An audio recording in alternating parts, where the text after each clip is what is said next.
First, Paul, let me say thank you very much for that wonderful introduction. But most importantly, Paul, I want to express thanks on behalf of the American Association of Community Colleges for your participation and many contributions to the work of the Commission. It's really great to be with you today. It's really an honor to appear before the she-holes of the world here and talk about some of the things that are very important to our association and to community colleges.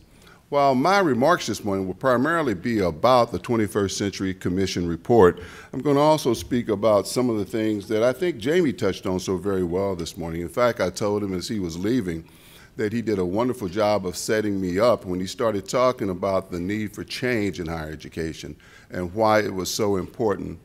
And Jamie volunteered, and I think I got him on tape as saying if I ever need for him to set me up for anything, just let him know. So I've got a few funding requests I'm going to make of Jamie in that regard. So I'll be back in touch, Jamie, if you're still in the room. I do want to talk with you about the Commission report. I want to talk with you about this entire 21st Century Initiative and what it's meant to community colleges. I have to tell you, though, when I had this vision for this 21st Century Initiative, I had no idea of its impact. We released our report in April at our national conference in Orlando, Florida. And I'll tell you a little bit more about the Commission's work in a few minutes. But the most important work to date has been the fact that we have had a number of colleges started to see immediate impact. And I'll share a little bit about that with you in just a moment as well. A little bit about that impact. To date, we've had over 62 colleges inform us that they are using the report for their strategic planning this year and for professional development. I was recently with the state directors at a meeting in New Orleans, I think it was about 2 weeks ago, and I was informed at that point in time that we've had one new faculty member use the report as a syllabus for his class, Dale Campbell. Some of you may know Dale, he's at the University of Florida. That brings to 6 the total number of graduate school faculty members who have indicated that they're using this report as a syllabus for where they're trying to take new community college leaders, emerging leaders, and so forth, and we're thrilled with that. We're absolutely thrilled. We were informed by Ray Garcia, association president in the state of Texas, that 50 of their community college districts have come together under a single initiative with Uri Treisman, who works at the Dana Center at the University of Texas at Austin, and some of you in the room will probably know Uri. But they're working on a strategy to improve their developmental math courses so that more students will be able to, first of all, complete it, and then secondly, do it in a shorter time frame. And so we were thrilled to hear about that. I received a couple of emails last night even from folks who are telling me ways in which they're using the report. In fact, if you go up to our website, we've got a link up there now that will allow colleges, individuals, leaders, and whomever to inform us of ways that the report might be helpful to them. Ray tells me that the report actually gave him cover and allowed the schools to come together and look at a new way of transforming what they're doing. Speaking of transformation, I would be remiss if I didn't compliment Chancellor Hyman for the transformational activities that are ongoing right here in Chicago. I believe you probably have a book on your desk, at your table, but I read that with joy, quite frankly, because transformation is not easy. Transformation in many ways is very difficult, and that's where, in some cases, she-hosts come into play along with boards of trustees. Presidents need cover when they're going about the very difficult job of making change. And so to that end, I compliment you, Chancellor. I look forward to seeing some of the results that will start to take place. Lastly, as it relates to the impact of the report that we've already seen, our VFA, and I don't know how many of you in the room are familiar with VFA, but it's the Voluntary Framework of Accountability. It's the metric by which community colleges are hoping to be measured. You know, I went around the country, and I'll talk about that in just a minute, doing a listening tour in 2011, and a number of things that we had come out of that listening tour. For me, perhaps the most important thing that came out of the tour was the fact in visiting with over 1,300 college presidents, chancellors, trustees, and the like, we had an opportunity to hear about the tremendous enthusiasm and optimism of our community college leaders. While they were being asked to do more with less, like many others in higher education, but in fact, they're up to the task and excited about it. And I'll talk a little bit more about that in just a moment as well. The bottom line is that I'm seeing tremendous, tremendous impact already, and I'm going to talk with you about what we consider to be some of the bold recommendations that were in the 21st Century Report, and then our plan for how we plan to implement those. One other comment about the report. How many of you in the room might have read the report, perchance? Okay, we got a fair number of hands. And so you will note that we were, I'll call it, brutally honest about what needed to occur. Let me just say that. We wanted to, on one hand, compliment the community college leaders like Chancellor Hyman and others who are making tremendous progress on initiatives. We wanted to compliment them for the hard work that they do. In my opinion, it's the hardest work in higher education and some of the most important work in higher education if we're really going to continue to do the good work we need to do in education. But we also acknowledge that there's lots of work to be done. And I think Paul would agree with me. We had lots of robust debate, conversation about the need to improve community colleges. And I was just thrilled when we brought together 38 folks. We had about 18 college presidents and chancellors, and then a number of other thought leaders like Paul and others who were talking about where we needed to go. And I intentionally invited a few what I will call friendly critics to the table. And I thought that important as well, because if we were truly going to come up with a vision for community colleges, we need to have the benefit of all perspectives, and we had that. Lots of good debate, and in some cases there were conversations about how much did we need to improve the graduation rates of community colleges. I had some of what I'll call the thought leaders saying we need to improve it by 100%. I had college presidents and chancellors saying, whoa, let's not go that far. Maybe 30, 40% might be pretty good. We landed on 50%, and I'll talk with you about that a little bit more. A couple of other conversations centered on developmental education, and I think you can probably understand that. Uri Treisman, who I mentioned earlier, was on this commission, and we had folks talking about the fact we needed to blow it up, whatever that meant. I don't think I ever got any recommendations that if we blew it up, what would we replace it with? But nevertheless, we got those kind of recommendations. But I think everyone agreed that we needed to do it better. We needed to reset that system. And that's what I'll be talking with you about. So let me run through just a few slides, and then I want to speak with you about where we're going with the implementation. I call these unprecedented times for community colleges.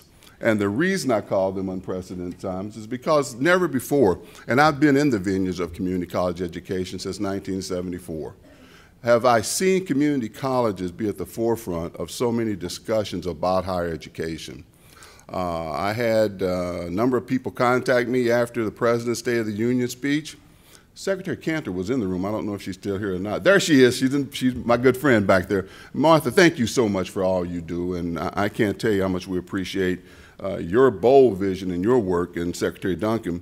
But I had folks ask me if I had written President Obama's speech, as he mentioned community colleges so much. And I assured him that while we believe we have a great relationship with the administration, he doesn't call me to write his speeches. And, but nevertheless, we were pleased and proud to see community colleges mentioned so often. The Aspen Prize for Community College Excellence. You know, I'm thrilled with the work of Josh Weiner and the Aspen Institute and the work they're doing for recognizing the outstanding work of community colleges. I said to some of my friends and colleagues, first of all, I was just pleased to see community college and excellence in the same line, because we didn't always see that either. So I'm thrilled that we're moving in that direction. A couple comments about the Aspen Prize, and I'd like for the She-Hos to make note of that if you're not familiar with it. But the Aspen Prize recognized last year 10 institutions that were making significant progress in regards to closing the skills gap, the achievement gap, and those schools were recognized and I think appropriately so, rewarded for the great work they're doing. Sandy Shugart and Valencia College in Florida in the Orlando area received the top award. And there were 4 other colleges that, along with Valencia, shared a $1 million prize, which was significant.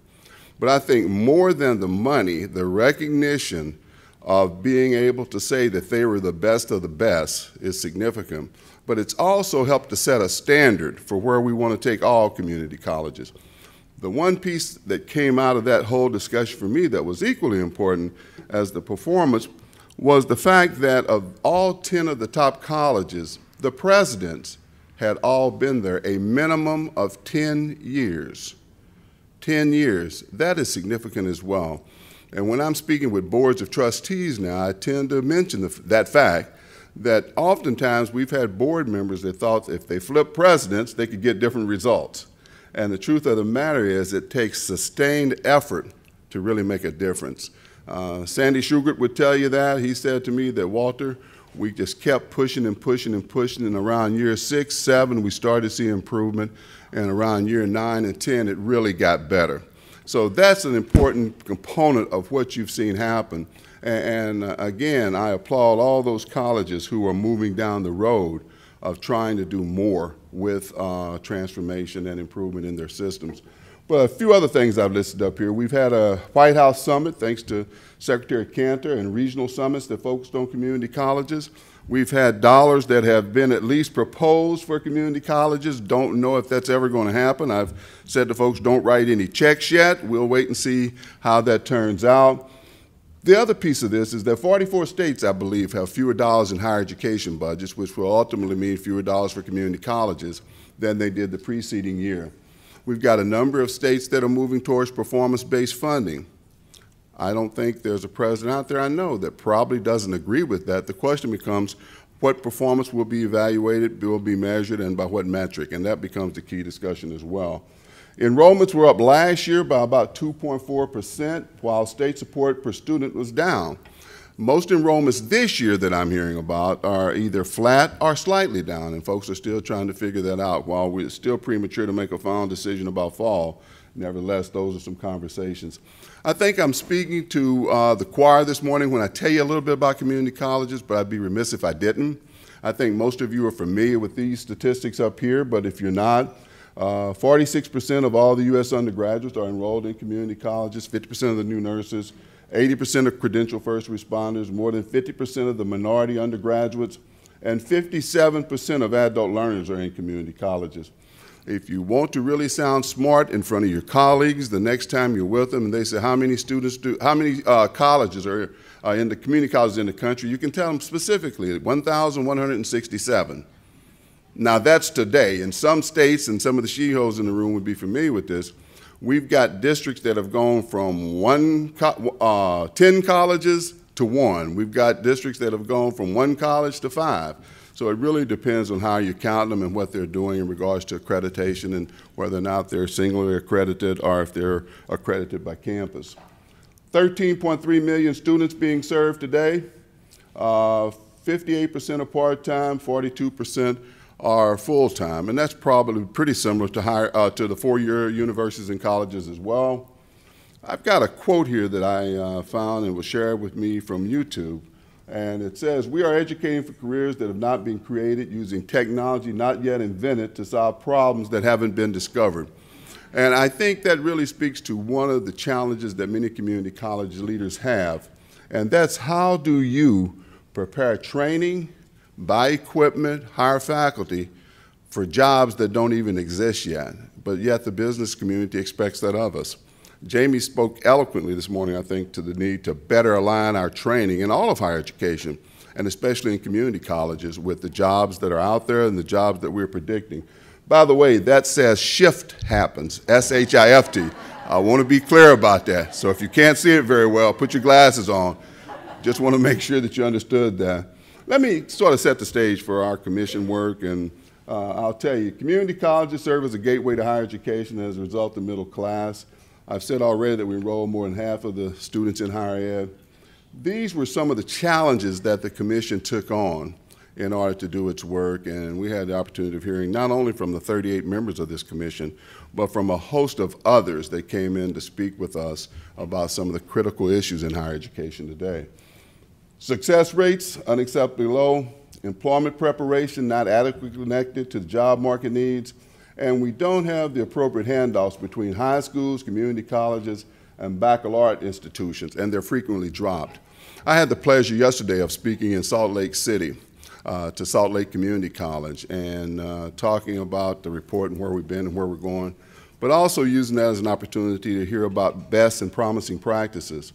Cynthia Beato, the president of Salt Lake Community College, shared a wonderful example called their PACE program, of where they have the superintendent of schools, the college president, the faculty of the schools, the faculty of the college coming together and jointly planning about how they will address both dropout, college transition, college readiness, early college, middle college programs, and I share that with you because that's one example where I think the handoff is occurring and occurring very well. I want to also share with you just a really quick story, if you allow me, about this entire piece about the employment preparation. We had a guy by the name of Jim Ryan. Jim Ryan, some of you in the room may know if you're from Illinois, he's president and CEO of Granger, but he was a member of our commission. And Jim made the comment to me, and if Jamie and others from Gates are in the room, with no disrespect, I wanted to share with you what he said. But basically, he said to me, Walter, who is behind this whole student success agenda? Is it the college presidents and chancellors, or is it Lumina and Gates? And I said, the truth of the matter is probably a little bit of both. But the bottom line is, it's the right agenda, and it's the right way for us to be looking at higher education and the needs for improvement. He said, Walter, and by the way, I have a lot of respect for Jim, and he's a fabulous guy and contributed greatly to our commission work. But he said, if I were a college president or chancellor, I could care less about my graduation rate. He said, but I'd really want to make sure we had a 100% job placement rate. He said, that to me is what's important. He said, I see the associate's degree perhaps as a means to an end. So if you've got a 100% graduation rate and nobody's getting a job, are you really doing what you need to be doing? And I think it was a very powerful point he made, and it certainly resonated with our commission. But my comments, and I think Paul will remember this, is that it doesn't have to be either or. It can be both and. And I think that was the important point of that discussion. But just one other illustration of some of the good dialogue that went on. More challenges here, and I don't think any of you are not familiar with most of these statistics up here. In fact, Jamie cited several of them. Let me talk just a little bit more about our three-phase approach. We did the listening tour, the commission, and now we're doing what I think is the most important work. How do we take those lofty recommendations and goals, translate that into what will be happening on 1,167 campuses across America to make sure we're raising the bar of performance for community colleges nationally, because that becomes the important discussion and at the end of the day how we will be measured. While the report is beautiful and I think it looks great, I did not want the report to be sitting on someone's shelf 5 years from now gathering dust and no one have read it, one, and no one will have acted on it. So we do believe it's an actionable report. We believe there's something in there for everyone. And I have to say to you, in this day of where folks can tweet, Twitter, email, do whatever they need to do, I've not received one negative comment about the report. Rather, we have received a lot of very positive comments about the tone and tenor of the report, looking at the need for improvement. We've received lots of compliments from folks who believe they can hang their hat on one or two or three of the recommendations and really help to move their colleges forward. This is where we did the cities we visited with the listening tour and the 1,300 people that we visited with, and you get a chance to see the cities we visited, the states we visited. And I recall being here in Illinois and having a trustee come up to me and say, Walter, you know, I've been a trustee now, I think it was 17 years, and I'd never met anyone from AACC, let alone have anybody ask me what I thought about something. He said, so I'm pleased to be able to share with you some things I think we need to do to improve our sector. But it was those kind of comments around the country that have been very, very rewarding for me. I did a commencement speech in April in one of the Chicago suburbs, Waubonsee Community College. Don't know if you've ever heard of it or not, but I had the opportunity to do a speech for Christine Sobeck, the president out there, and she asked me if I would join her for dinner. I said, sure. She said, with my board. I said, great. So after the speech, we had dinner. We're sitting there at dinner, and unbeknownst to me, she had given a report to all of her board members.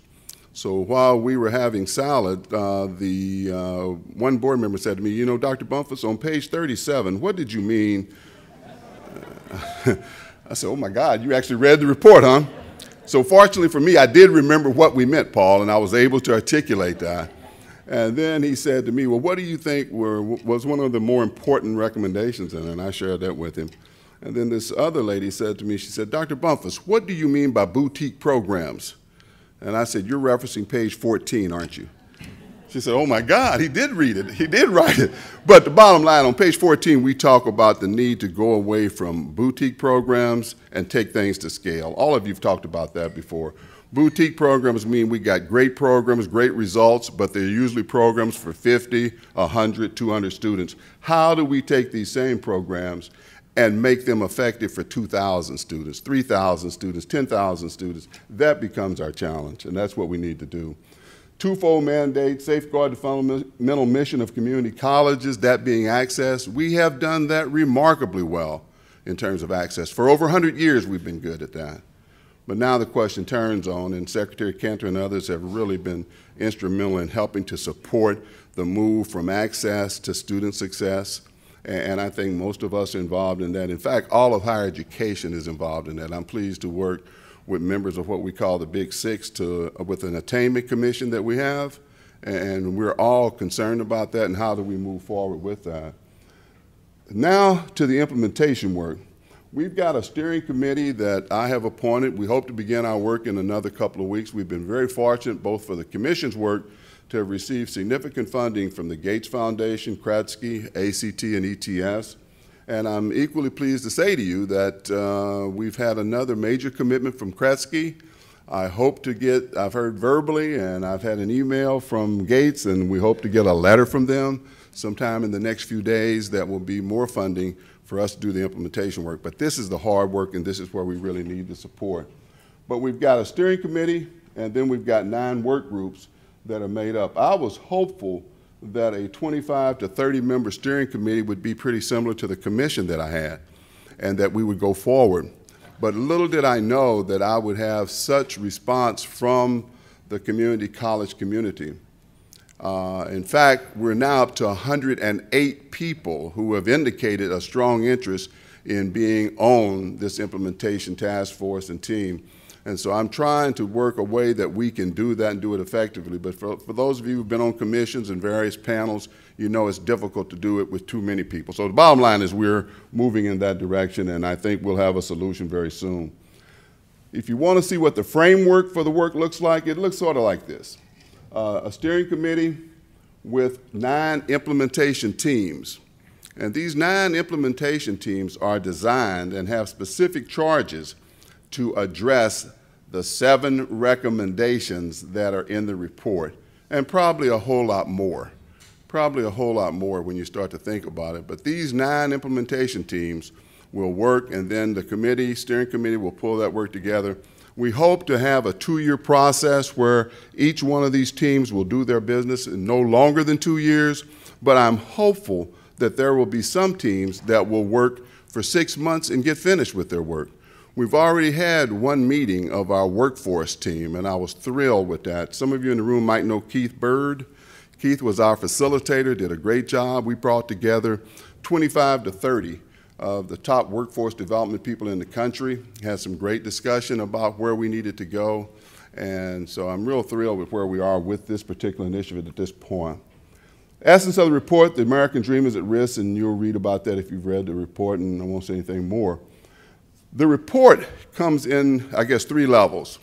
We talked about the need for 3 R's, which we thought were very important: redesigning students' educational experiences, reinventing institutional roles, and resetting the system to create incentives for students and institutional success. I believe we have accomplished that with the report. The key will be how is it implemented. Under the 3 R's, we have 7 recommendations. And those 7 recommendations we do believe to have hit the mark in terms of being bold, provocative, if you will, and if implemented, the ability to move community colleges forward. How am I doing on time, Paul? I just want to make sure I hit my 20, don't go over, okay. About 5. Okay, let me try to do it really quickly. I asked Paul how much time do I have this morning. He initially told me an hour, then he said 45 minutes, then this morning he said, Walter, give me your best 30 minutes. And so that's what we're going to do. 7 recommendations. The first recommendation, and I'm just going to touch on a couple of them now, but it was to increase completion rates of community college credentials by 50% by 2020 while preserving access, enhancing quality, and eradicating attainment gaps. Note completion rates, which are so very, very important, and with that will also be graduation rates. We've got a number of initiatives that are going on already. I complimented the folks from Lumina for their commitment with the reverse transfers, but lots of colleges are doing that and looking at ways that they can have folks automatically finish their degrees by counting coursework they've done at the university and bring it back. Had Ann McGee from Seminole State in Florida share with us auto graduation program they got there, so that whether or not a student has applied or not, through technology, they're able to see when a student has reached that magic number, 62, 63, 65, and then they tell the student, you have completed your credentials and you've completed your requirements for graduation. The other side of that coin, I don't know if any of you know Helen Benjamin in the room. Helen Benjamin's Chancellor of Contra Costa Community College District in the Bay Area of California. She was sharing with me recently that in her district, she had 1,408 students who had accumulated 100 credit hours or more. Now think about that one for a minute, and had not graduated. And so she said to the students, she said to us, and I'll quote her, they got to go. They got to get out of here. And so she saw that as low-hanging fruit. She saw that as an opportunity that she could use to increase some of her numbers. And I'm hearing stories every day about things folks are doing, even to the point of some colleges are doing away with their graduation fees because for many students that had been a barrier. Another college cited an example that they literally had hundreds of students that they went back and reviewed who had not graduated because they had parking fines, library fines, and the like. So they started doing away with those and started to see the numbers go up. So you got colleges that are doing remarkable things. Let me go, I'm going to move right on to number 2, dramatically improve college readiness by 2020 by reducing by half the numbers of students entering college unprepared for rigorous college-level work, and double the rate who complete developmental education. This is another very, very important recommendation. I mentioned Uri Treisman earlier, and Uri, I believe I'm quoting him correct when he said at one point that developmental education, and specifically developmental math, serves as a burial ground for the hopes, dreams, and aspirations of many students in higher education, and we got to change that. And I tell you, I have so much respect for Uri. In my opinion, he's the czar and the guru, if you will, of developmental math and developmental education. But his point was so well taken. As I said earlier, we've got to fix it. We all agree it's broken, but the answer is not to throw it out. We got to look at ways in which we can improve performance, improve productivity, and most importantly, get students through the system quicker. But folks, those are just a few of the recommendations. I commend the report to you for your reading. We initially printed, I believe it was 3,000 copies of this report. We've had to do another printing of 2,000. And another email I got yesterday was from a college president in Dallas asking for 100 copies of the report. She wants to give it to her board and all of her key administrators and faculty members because they too are going to use this report for a professional development activity they're having in a couple of weeks. Paul, I think I'm going to let that do it. If you want to do the benediction next, you can, or we'll let you. Okay, I'm just teasing. We're in good shape. Okay, folks. Thank you for being a good audience this morning. Thank you, Paul.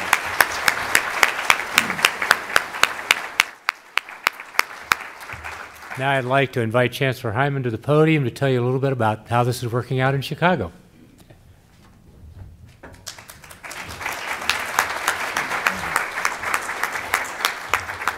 Thank you, Paul. Thank you very much. Good morning, everyone, or is it afternoon? It's still morning. Good morning.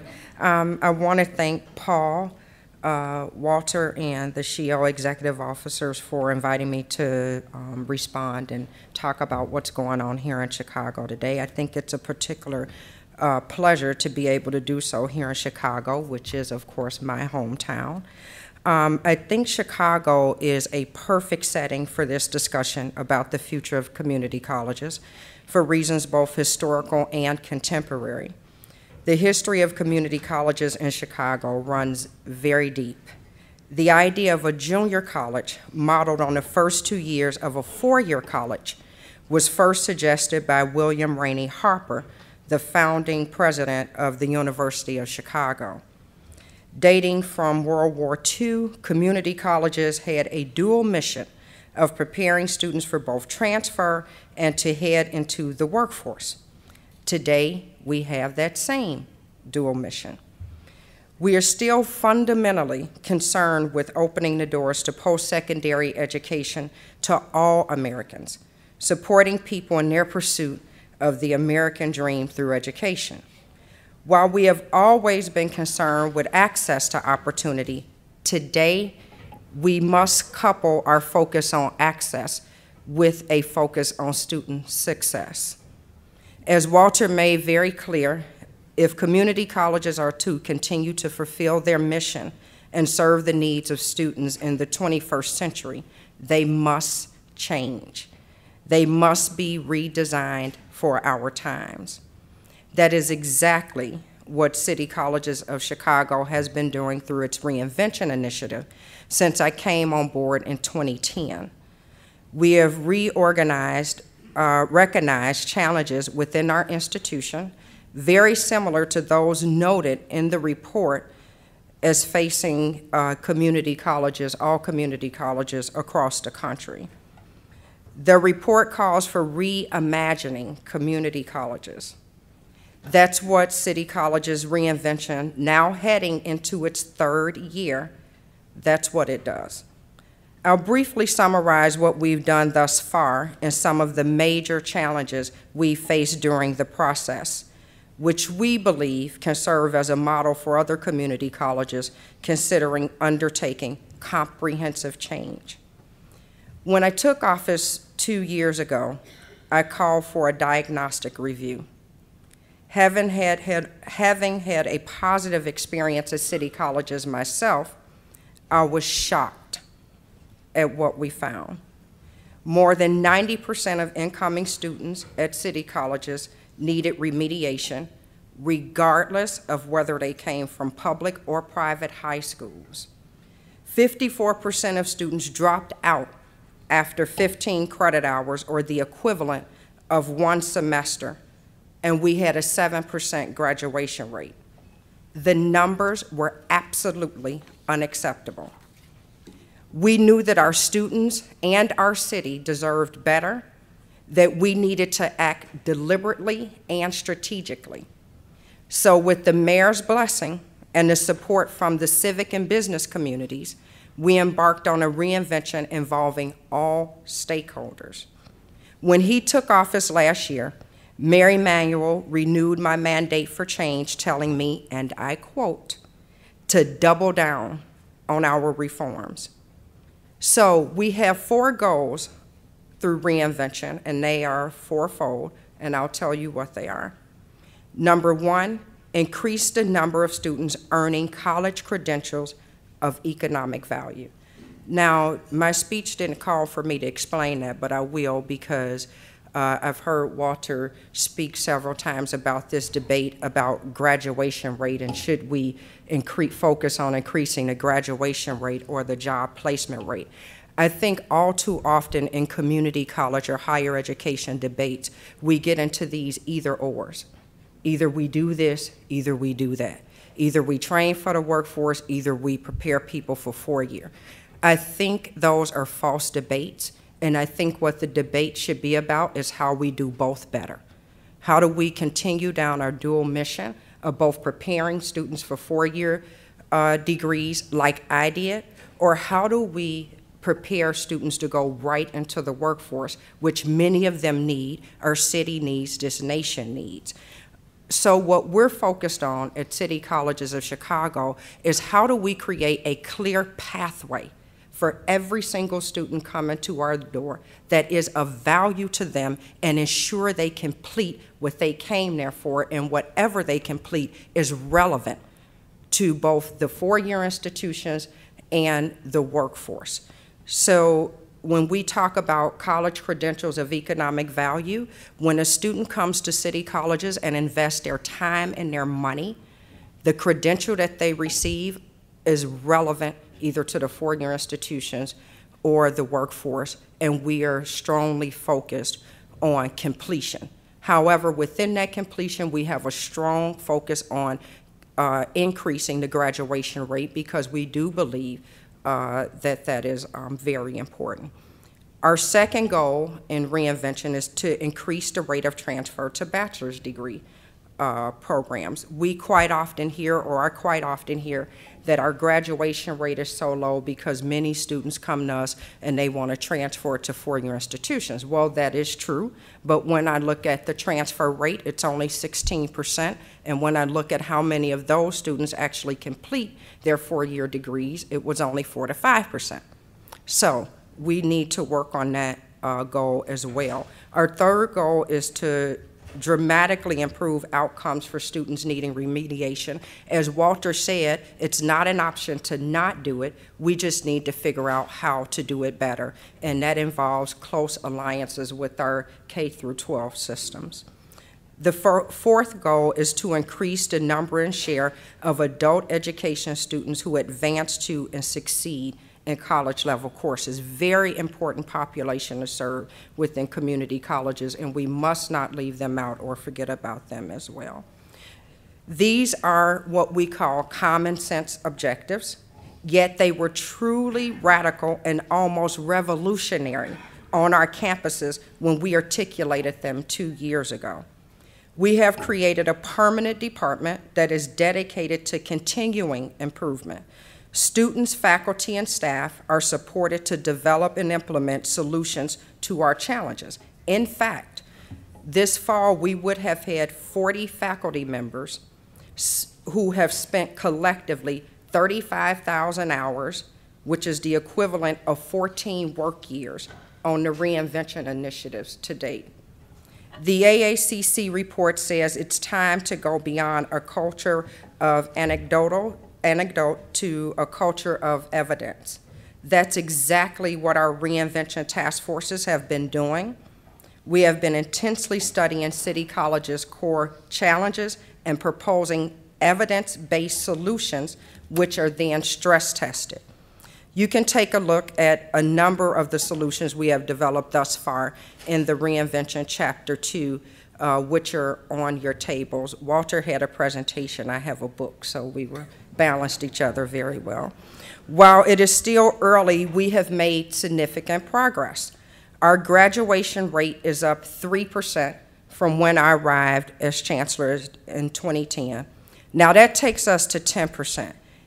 It is not a statistic that we are happy or comfortable with. However, it is the highest in more than a decade. It does show us that what we're doing is working and that we're heading in the right direction. Operationally, which I think, you know, as many states are challenged financially, we must understand how to do better and be more efficient with what we have. And so we have a strong focus on our operations as well, which has saved us, we've been able to save $41 million. And among other efforts, we signed a labor agreement with our adult educators, which makes up 8% of their salaries, which will be eligible for performance pay. The new report talks about the gap between skills needed locally and the training offered on community college campuses. In December, Mary Manuel and I launched College to Careers, which partners city colleges with industry leaders to better align our curricula with the demand in growing fields. We looked at the labor market data to identify 6 growing industries, including healthcare, transportation, distribution, and logistics, IT, business, manufacturing, hospitality, and culinary. We have developed partnerships with leading players across 2 of these industries to start, to inform our curricula and help us design facilities that will prepare our students to succeed in the careers of today and tomorrow. Those facilities include a new $250 million healthcare training facility that we will be building, and a $45 million transportation, distribution, and logistics training center that we will be building. Now, some people have taken issue with our efforts to modernize our occupational programs. They ask, why are we focusing on vocational education? With a 9% unemployment rate and 100,000 jobs going unfilled, we are unapologetically focused on ensuring people have the skills to secure jobs in growing fields. At the time, we are making sure the credits earned in these programs are also transferable. We are developing a system of stackable credentials. If you look at page 21 of Reinvention Chapter 2, you will see an example of stackable credentials in our healthcare program. These are pathways that can take students from bridge programs through to bachelor's and beyond. These programs allow our students to earn credentials of value to both employers and four-year institutions, and to head to work if and when their personal goals or obligations demand it. As a result of these efforts, Allscripts, a global healthcare information company, recently hired 48 City Colleges graduates for their growing firm. We still have a long way to go, but we have a great deal of momentum. So what have we learned since Reinvention launched? What can you take back to your states and districts? 2 big lessons. First, a key to making lasting change is to create a permanent culture of improvement within your system. Embed the process of reflection and solution development into the culture of the institution in order to ensure reform is not a flash in the pan, but that you are always able to adapt to change in the environment. Engage stakeholders in this change process so faculty, staff, and students have ownership over the solutions. Secondly, consistent political support is essential. We are very fortunate to have Mary Emanuel, who has doubled down on reform in Chicago. Whenever comprehensive changes are pushed at a large institution, pushback from people is inevitable. At a public institution, the pushback is far more visible. Backing from power centers goes a long way to making clear that the status quo is no longer acceptable. Walter and the AACC's report makes it clear that community colleges must move forward, and we have to support one another in seeing this change through. Thank you.